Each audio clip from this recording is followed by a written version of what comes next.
Hi, I'm Mary, a librarian and book reviewer with a focus on stories written for kids, tweens, and teens. Today, I get to share with you this book called The Abandoned Theater, the first in the Alderland series written by Dana Robertson. This story revolves around a girl named Beth, who's 12 years old, and for as long as she can remember, she's lived with her aunt in a small community. She doesn't remember her parents, but she has some really interesting and vivid dreams that she can't help but feel are real. She also has a mysterious necklace that sometimes glows in the light, and she's not exactly sure why.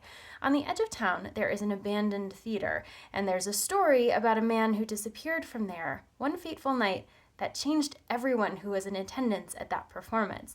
When another person goes missing, it's up to Beth and some friends to figure out exactly why. But when they venture into the abandoned theater, they find themselves not only walking through what is the remnants of an event that was traumatic for a lot of people, but also they find themselves on the other side in a world that they never expected.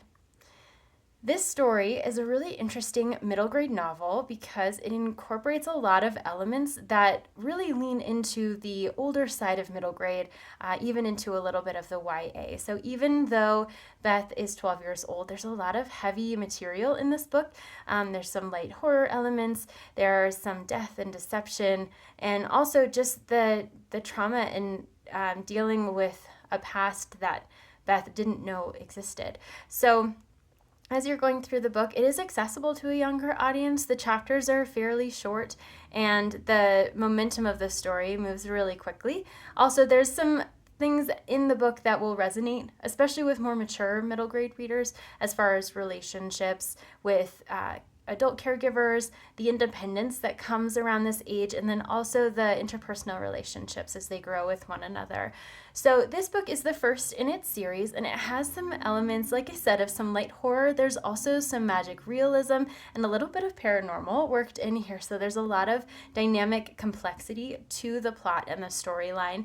And if you're a fan of The Lion, the Witch, and the Wardrobe, or A Wrinkle in Time, you'll see some similarities in both the weight and the design of this book, but the horror elements definitely take it in a different direction, which for middle grade readers is a thing that people really like because it's a place in a book where you can have that spooky factor while also knowing that you're safe and watching as the characters interact with things that maybe are a little bit frightening on their surface.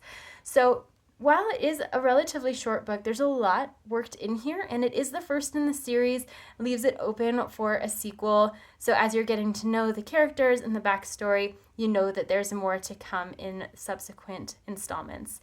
If this sounds like a great fit for you or for someone you know, I hope you look for it wherever you get your books.